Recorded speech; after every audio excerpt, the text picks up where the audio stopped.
अस्सलाम वालेकुम क्लास। आज हम मियोसिस वन की metaphase one, anaphase one and telophase one को डिस्कस करेंगे। डियर स्टूडेंट्स, लास्ट लेक्चर में हमने प्रोफेज़ वन को डिस्कस किया था। उसके अंदर हमने साइनेप्सिस को देखा, क्या मेटाफॉर्मिक साइनेप्सिस के पेयर क्रोमोसोम का साइनेप्सिस कहते हैं, क्या मेटा कि जब क्रोमोसोम किसी पॉइंट पर एक दूसरे के साथ जुड़ते हैं होमोलोगस क्रोमोसोम तो क्या मेटा फॉर्मेशन कहलाता है। और इसके साथ साथ बाइवलेंट, जब दो क्रोमोसोम होते हैं उनको हम बाइवलेंट कहते हैं। टेट्रॉड, जब दो क्रोमोसोम के जो 4 सिस्टर क्रोमेटिड्स होते हैं उनको हम टेट्रॉइड कहते हैं।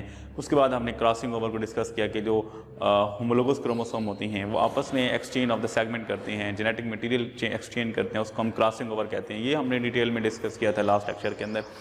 उसके बाद आज हमारे पास है metaphase one.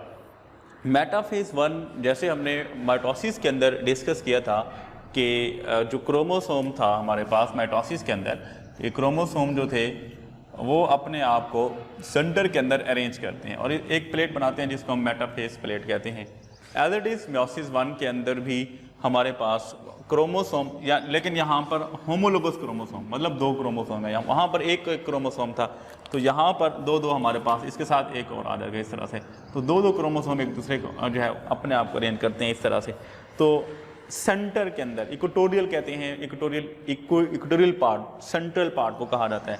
Homologous chromosome align करते हैं, अरेंज करते हैं अपने आप को सेल के सेंटर में आकर, मेटाफेज़ वन के अंदर सेंटर में आकर अरेंज करती हैं और एक प्लेट बनाते हैं जिसको हम कहते हैं metaphase plate. That is the formation of the metaphase plate. तो ये क्रोमोसोम हमारे पास देखें सेंटर में आकर अपने आप को इन्होंने अरेंज किया हुआ है। That is called as metaphase one और इसके रिजल्ट में मेटाफेज़ प्लेट बनती है। माइटोसिस के अंदर क्योंकि सिंगल क्रोमोसोम होता है तो सिंगल क्रोमोसोम ही अपने आप को अरेंज करता है, लेकिन यहाँ पर दो क्रोमोसोम है, होमोलोगस क्रोमोसोम है हमारे पास, तो ये सेंटर में आकर होमोलोगस क्रोमोसोम अपने आप को अरेंज करते हैं। दो क्रोमोसोम है यहाँ पर, एक और दो इस तरह से। तो ये डिप्लॉयड हमारे पास, ये डिप्लॉयड है, फिलहाल ये स्ट्रक्चर डिप्लॉयड हमारे पास है। अब आते हैं एनाफेज़ वन के ऊपर। इससे पहले अगर हम माइटोसिस के एनाफेज़ वन को डिस्कस करें तो सिंपल सा प्रोसेस, ये हमारे पास सिंगल, तो ये इस तरह से ये पुलिंग फोर्स क्रिएट होती थी। जैसे कोई भी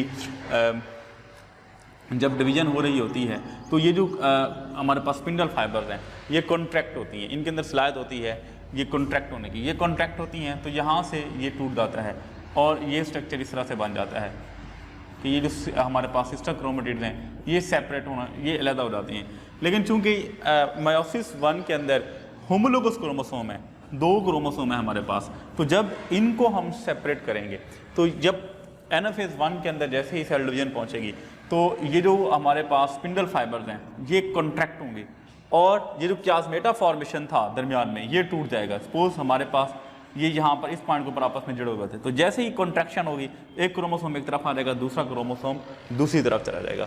तो हमने ये प्रीवियस लेक्चर के अंदर ही पढ़ा कि कैनाइटोकोर स्पिंडल फाइबर्स क्या होती हैं और नॉन कैनाइटोकोर स्पिंडल फाइबर्स क्या होती हैं। कैनाइटोकोर स्पिंडल फाइबर्स वो स्पिंडल फाइबर होती हैं जो कि कैनाइटोकोर ऑफ द क्रोमोसोम्स के साथ अटैच होती हैं। ये हमारे पास क्रोमोसोम है हमारे पास, तो ये इसका कैनाइटोकोर, तो इसके साथ जो अगर अटैच होंगे ये हमारे पास कैनाइटोकोर स्पिंडल फाइबर। दूसरी वो होती हैं जो कि अटैच नहीं होती बल्कि एक दूसरे के साथ अटैच हो जाती हैं, उनको हम नॉन कैनाइटोकोर स्पिंडल फाइबर्स कहते हैं। तो जो कैनाइटोकोर स्पिंडल फाइबर होती हैं बेसिकली वो शॉर्ट होती हैं, शॉर्ट मतलब पुलिंग फोर्स क्रिएट होती है, कॉन्ट्रैक्ट होती हैं, जिसकी वजह से जो क्रोमोसोम होता है वो दरमियान से टूट जाता है, होमोलोगस क्रोमोसोम दरमियान से टूट जाते हैं और जब ये टूटते हैं तो एक क्रोमोसोम एक तरफ आ जाता है, दूसरा क्रोमोसोम दूसरी तरफ चल जाता है। और इस वक्त अब ये एक ही क्रोमोसोम हो गया, पहले क्योंकि दो थे तो इसको हमने डिप्लॉयड कहा, तो यहाँ पर आकर ये हैप्लॉइड बन जाता है, इसको हम हैप्लॉइड सेट कहेंगे। Kinetochore spindle fibres shorten and it result pulling apart chromosome of each pair का एक क्रोमोसोम एक तरफ खींचा जाएगा। One chromosome is pulled towards the one pole, एक पोल की तरफ एक क्रोमोसोम जाएगा, एक क्रोमोसोम एक पोल, दूसरा क्रोमोसोम दूसरे पोल। लेकिन ये मियोसिस वन की बात कर रहे हैं, तो माइटोसिस में इससे डिफरेंट वो क्रोमोटिड जाते हैं क्योंकि एक क्रोमोसोम होता है वहां पर। Two haploid set are form, haploid मतलब एक क्रोमोसोम एक, ये हमारे पास दो हैप्लॉइड सेट बन रहे हैं, एक इस तरफ बनेगा एक इस तरफ बनेगा। हैप्लॉइड इसलिए कहा क्योंकि इसके अंदर वन क्रोमोसोम मौजूद होता है। It still a pair of sister chromatid, देखिए यहाँ पर अगर ये हमारे पास है तो इसके अंदर ये सिस्टर क्रोमेटिड दो हैं हमारे पास, एक ये और एक ये, तो एक क्रोमोसोम के ऊपर अभी सिस्टर क्रोमेटिड यहाँ पर पेयर सिस्टर क्रोमेटिड मौजूद है। तो ये हमारे पास कहलाती है एनाफेज़ वन।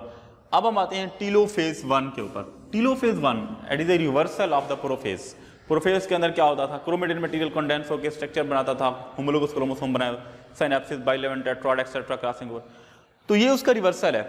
रिवर्सल वहाँ पर जो मेन प्रोफेज 1 के अंदर जो हुए थे कि जो न्यूक्लियर इन्वेलप थी वो डिग्रेड हो गई थी, सेंट्रियोल न्यूक्लियस डिसअपियर हो गए थे, तो ये इसकी रिवर्सल है टीलोफेज 1। मतलब यहाँ पर न्यूक्लियर इन्वेलप दोबारा बनेगी, जो न्यूक्लियस है वो दोबारा से फॉर्म हो जाएगा, बनेगा यहाँ पर, तो ये कहलाती है हमारे पास टीलोफेज 1। तो क्या होता है इसके अंदर जो हमारे पास अप्लाइड सेट ऑफ क्रोमोसोम होते हैं वो अपने अपने पोल की तरफ पहुँच जाते हैं।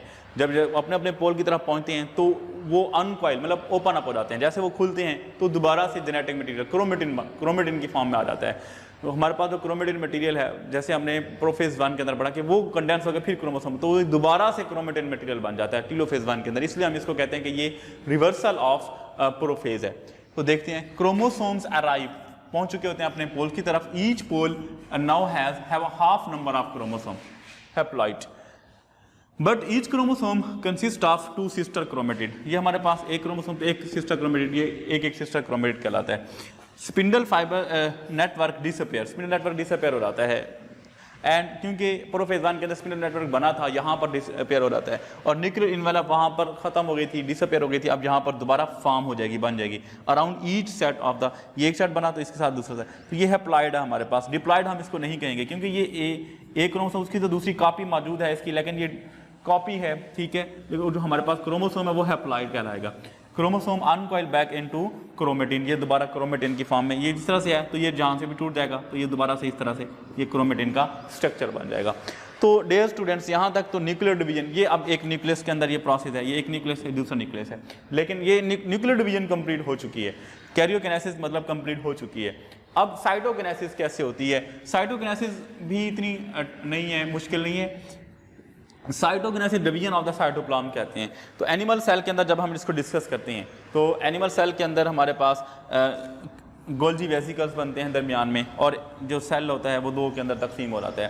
अगर हम प्लांट सेल की बात करें तो क्लीवेज फॉरो जो होता है उसके ज़रिए से हमारे पास ये जो हमारे पास सेल है वो 2 के अंदर तकसीम हो जाता है। सॉरी, ये डिफरेंट है, क्लीवेज फॉरो प्लांट सेल में होती है और गोल्जी वेसिकल्स जो हैं वो एनिमल सेल में बनते हैं। तो यहाँ पर ये साइटोकिनेसिस कहलाती है। तो यहाँ पर सेल 2 के अंदर तकसीम हो जाता है। अब इसके बाद म्योसिस 2 स्टार्ट हो जाती है, ठीक है जी। तो म्योसिस 2 के अंदर क्या होगा, यही सेल आगे नेक्स्ट फर्दर अपने आप को डिवाइड करेगा, ठीक है। और क्योंकि meiosis 2 as like to mitosis है तो ये जो जेनेटिक मटेरियल सेम आगे ट्रांसफर हो जाएगा, लेकिन उससे पहले इंटरफेज होगी, इंटरफेज के बाद फिर म्योसिस 2 स्टार्ट होगी। तो इंटरफेज से जब सेल गुजरता है तो इंटरफेस के बाद म्योसिस 2 स्टार्ट करके अपने आप को फिर 2 के अंदर मजीद तकसीम कर देगा। इसलिए हम कहते हैं कि म्योसिस के अंदर 4 हैप्लॉइड डॉटर सेल, 2 बन गए, अब 2 आगे नेक्स्ट हमारे पास म्योसिस 2 के अंदर बनेंगे। Thank you so much, hope so आपको लेक्चर समझ आ गया होगा। इंशाल्लाह नेक्स्ट लेक्चर के अंदर हम सिग्निफिकेंस ऑफ म्योसिस को डिस्कस करेंगे। अल्लाह हाफिज़।